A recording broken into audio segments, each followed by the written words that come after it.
為什麼自稱禮儀之邦的中國文化系統會把裹小腳當成美，把隨意直呼其名當成侮辱？為什麼在這個社會裡，衣着、髮飾、稱謂、出行方式，乃至一枚小小的官印，都能精確地區分出人的等級、身份與邊界？為什麼一個如此聰明的民族，在車輪轉向機構這種基礎邏輯上卡死了3000多年？為什麼我們能夠造出奢華的官船，卻在整整3000年的時間裡，連馬車的轉向和減震系統都懶得發明？最關鍵的是，為什麼一個自詡和平的盛世，到了晚上防民防得像防賊寇，甚至要派人去監視那些本該抓賊的更夫？今天我們繼續讀利瑪竇中國札記，今天我們讀到的是第8章。這一章談的不是服裝本身，而是秩序如何被穿在身上，寫進名字，鎖進轎子，以至於刻進日常習慣之中。當你讀到這些看似瑣碎的奇風異俗，你會逐漸發現，它們並不奇怪，它們彼此呼應，共同構成了一整套穩定、封閉、拒絕變化的社會結構。真正值得追問的不是中國人當年穿什麼、怎麼稱呼，而是這種習慣體系究竟在塑造怎樣的人，又在壓制什麼樣的可能性？在利瑪竇的筆下，明代的中國遠不是什麼田園牧歌，他打破了那種古代中國一切都好的盲目自信，呈現一個充滿精致偽裝與生存博弈的叢林。今天分享的這段文字會讓你發現一個令人戰慄的事實：我們引以為傲的傳統，在西方智者眼中可能只是某種社會性缺陷的代稱。400年前的意大利傳教士一眼就看穿了中國社會互害與停滯的底層邏輯，通過利瑪竇那雙冷峻的眼睛，撕開了那些我們習以為常的奇風異俗，直達那個被忽視的問題：一個缺乏信用、拒絕創新的文化，到底是如何在封閉中自我循環的？他剝開了大明王朝精美的絲綢外衣，露出了裡面拒絕進化的骨架。他不僅在看戲，他是在做社會解剖，解釋了那個被我們忽視的真相：一個沒有信用、只顧互相欺騙的叢林文化，無論外表多麼華麗，本質上都是在原地踏步。你會發現，利瑪竇指出的那些病灶，似乎直到今天還在我們周圍隱隱作痛。想聽更多的內容，可以訂閱我的 YouTube 頻道。讀完這本書之後，我還會就解讀中國文化這個專題去分享更多相關的書籍。我們共同查殺掉自己頭腦中的中國文化病毒，在個體精神層面做到文化出埃及，早日躍遷到現代文明的狀態。讓我們開始吧。第8章，關於服裝和其他習慣以及奇風異俗。中國人差不多是白膚色，雖然南方幾省由於靠近熱帶，有些人是相當黑的。男人的鬍鬚很稀少，有時根本沒有。他們的頭髮粗而直，紫鬍鬚長得很晚，所以30歲的人在這方面可以和我們20多歲的差不多。鬍鬚和頭髮全都是黑色的。他們不喜歡紅頭髮。他們的眼睛狹長，呈橢圓形，也是黑得令人矚目。他們的鼻子小而平，耳朵大小適中。在有些邊沿地區，人們的臉幾乎是四四方方的。在廣東、廣西2省，有些人每只腳的小腳趾上有2個指甲。幾乎所有交趾支那和他附近的居民都常見這種情況。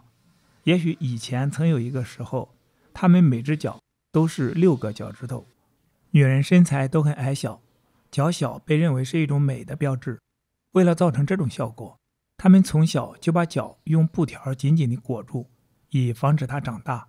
走起路來會使人覺得他們的腳是被截去了一塊。這種裹腳布整個一生都在裹着。在這裡加一句，中國人給女人裹小腳這一點顯得太動物性了。而且為什麼這個文化會認為小腳是一種美呢？相關的批判已經有很多了。好，繼續回到這本書。他們認為女人在街上走来走去很不雅觀，可能他們有一位圣人想到了這個主意，把他們的女人們關在家裡，男女都留長髮，但15歲以下的孩子則剪得很短，只在頭頂上留一小撮。過了這個歲數，他們就可以留長頭髮，披在肩上。到了20歲時，男孩子就可以戴成人帽子了，像前面講過的那樣。在祭祀中，做祭司的人，大多數都在每月初8剃頭刮臉。男人有時候用馬鬃、人髮，或有時是鐵絲編結成的網，把頭髮套上。這是一種像帽子的東西，戴在頭頂上，把頭髮穿過它，再編成髮髻。婦女不用這種髮網，她們把頭髮梳成個大扁髮髻，插上金銀首飾或花朵。她們也戴耳環，但手指上不戴戒指。男女都穿拖到腳面的外衣。男人的袍子在胸前交疊起來，用扣子把里折固定在左臂下面，外折則固定在右臂下面。女人是把袍子在前面扣住。男女的袖子都又肥又長，是威尼斯式的，但是女人的袖子在手腕處寬大開口，而男人外衣的袖口則小的只夠把手伸出來。男人的帽子種類很多，制作精致，最好的是用馬鬃制成的。然而冷天也戴毛織或絲織的帽子。和我們的式樣最不相同的，或許可以從中國人穿的鞋子上看出来。男人的鞋是用布或絲綢做成的，上面繡的花甚至比我們貴婦人穿的還要講究。他們不用皮革，連鞋底也是用很多层布緊緊縫起來的。只有最下等的人才穿皮鞋。屬於士大夫身份的可以戴方帽，別人都是圓帽。每天早晨梳頭通常要用半小時左右，這對我們的男人簡直是十分討厭的事。他們習慣於在腳和小腿上纏很長的布條，看起來像是很鬆大的襪子。他們沒有相當於我們的襯衫的那類衣服，反之，他們貼身穿一件寬大的白布袍子。他們常常洗澡。他們日常服飾的一部分是出門時帶一把很大的傘來遮太陽，如果用得起，他們就用一個僕人帶着傘，否則就自己帶一把小一些的陽傘。中國人有幾個本名的習慣是很有趣的，也是在歐洲所從未聽說過的。如前所述，每個人都繼承他家族的古老而不可改變的姓氏，但名字的情況卻不如此。他們是按與家族姓氏多少有關的意義而創造的。名字通常寫起來是一個單字，也發一個單音，那實際上是一回事。然而，它也可能包含2個音節。這些名字中的第一個是父母給子女取的，女孩和成年婦女除了姓以外沒有別的名字，他們按出生排行得到個数目。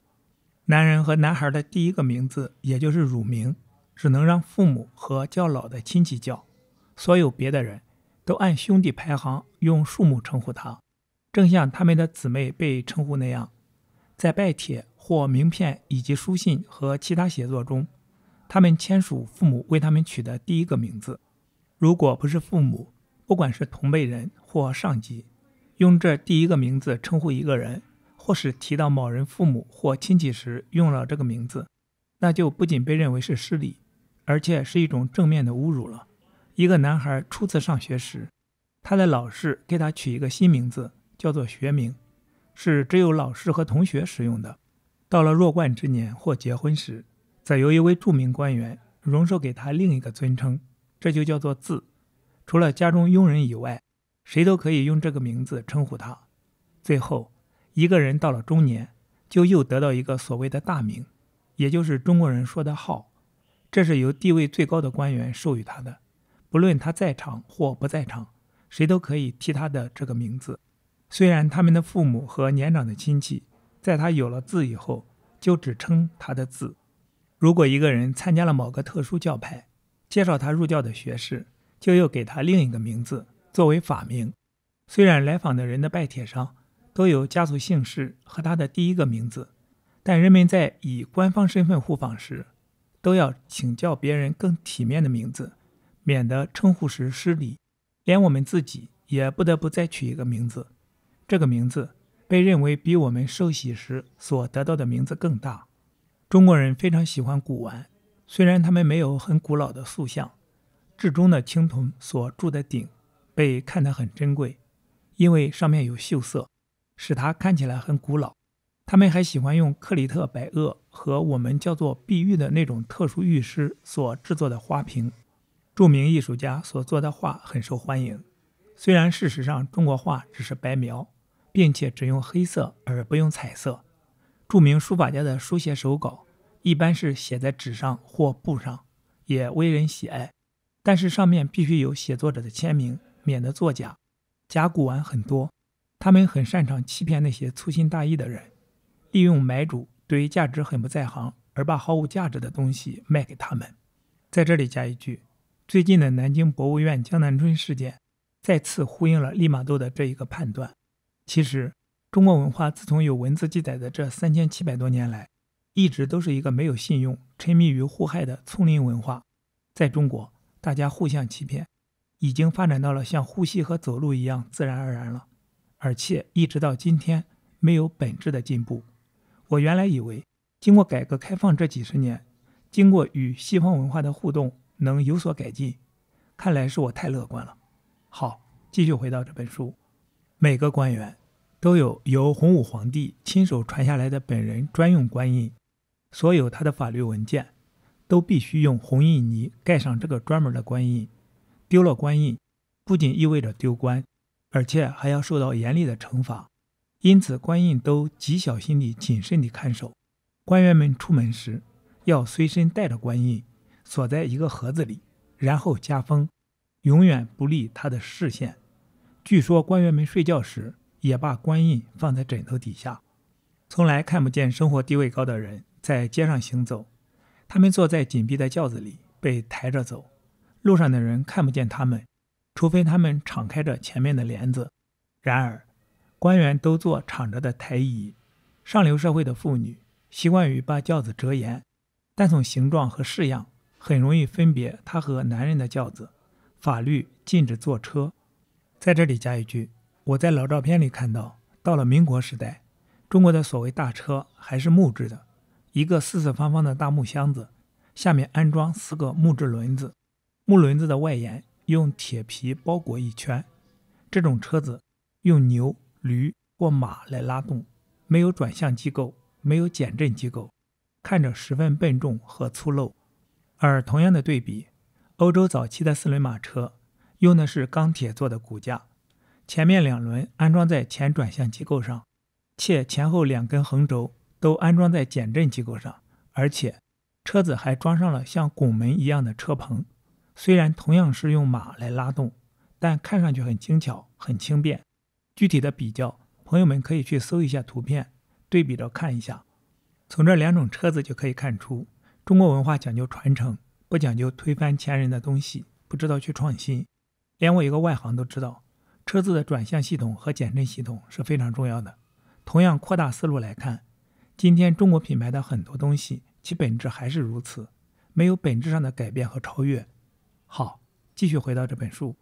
在中國，可以看到有些城市是建築在河流湖泊之中的，就像威尼斯在海上那樣，有宮殿般的船舶在其間往返。全國被許多河流和運河劃分開，他們比我們西方人更多地用船來旅行，他們的船比我們的更考究、更寬敞。例如，一個官員的遊艇就大到可以容納他的全家人，和在他們家時一樣的自在，開支全部由公家支付，設置有廚房、臥室和起坐間，裝飾的看起來更像是闊人的住宅，而不像是遊艇。有時候他們在船上豪宴，並在湖上或沿河泛舟取樂。這類遊艇內部通常塗各種非常光潔的瀝青顏料，即葡萄牙人稱之為油漆的東西，全部裝飾非常悅目，正如其中的各種香料也非常好聞。中國人比我們更尊敬老師，一個人受教哪怕只有1天，他也會終生都稱他為老師的。不僅如此，他在公眾集會時就坐在老師身旁，用對待官長的稱呼和禮節來尊重他，以表示學生對老師應有的恭敬。擲骰子和玩紙牌都已傳入這個國家，但被認為是下等人的庸俗東西。思想嚴肅的人玩一種棋類遊戲作為消遣，有時也當作賭博。它在許多方面和我們的同名遊戲都很相似，然而玩法卻截然不同。他們的玩法是王不能走出與他原來位置相鄰接的4個方格以外，與我們的象相應的棋子也是這樣。他們沒有王後，他們有2枚新棋子，叫做炮，放在馬之前，2個足之後，而足則放在正規的那條足線的前一格。炮的走法大致上和我們的車相同，但除非在他和對方的王中間有個對方的棋子，他就不能將對方的王。王可以有3種辦法避免被將死：向旁移動一步，或吃掉将他的棋子，或犧牲一個保護的棋子。中國人有好幾種這類的遊戲，但他們最認真從事的是玩一種在300多個小方格的空棋盤上用200枚黑白棋子下的棋。玩這種棋的目的是要控制多數的空格，每一方都争取把对方的棋子趕到棋盤的中間，這樣可以把空格占過來，占據空格多的人就贏了這局棋。官員們都非常喜歡這種棋，常常一玩就是大半天，有時候玩一盤就要1個小時。精於此道的人總有很多的追隨者，他肯定會非常出名，儘管這也許是他唯一的專長。事實上，有些人還請他們做指導，特別優待他們，為的是學會玩這種複雜遊戲的精確知識。關於刑罰，應該說中國當局一般是很馬虎的，特別是對於初犯的盜竊罪，這種罪從不處以死刑。在第2次犯盜竊罪審判定罪時，要在犯人的手臂上烙印，有2個黑字說明他是慣犯。第3次犯罪時，就要在臉上烙同樣的印記。如果此後他仍然繼續偷竊，每次捉到就打1頓，打的輕重取決於他犯罪的性質，或者罰做海船的船奴，時間長短根據法律決定。可是到處都有很多盜賊，特別是在下層人中間。各個城市都有千百名更夫在街上巡夜，按規定的時間敲鑼。儘管如此，而且街道都有鐵柵欄並上鎖，宅院被夜賊搶劫一空的事還常常發生。這或許是因為更夫本身就是盜賊，或者是和盜賊合夥，經常失盜的結果是再需要用人來監視更夫。他們聽說在歐洲人口稠密的城市裡，警衛倒不是用來防止國內的盜竊，而更加是用來防衛公民以免侵略者的襲擊。中國人確實感到很驚異。在中國，儘管他們住在國家的中心地帶，並且享有最深刻的和平，但城門每晚都要上鎖，鑰匙要交給地方官。好，今天的讀書分享暫時到這裡。今天我們讀了第8章，關於服裝和其他習慣以及奇風異俗。期待在下一次的讀書分享中與你再相逢。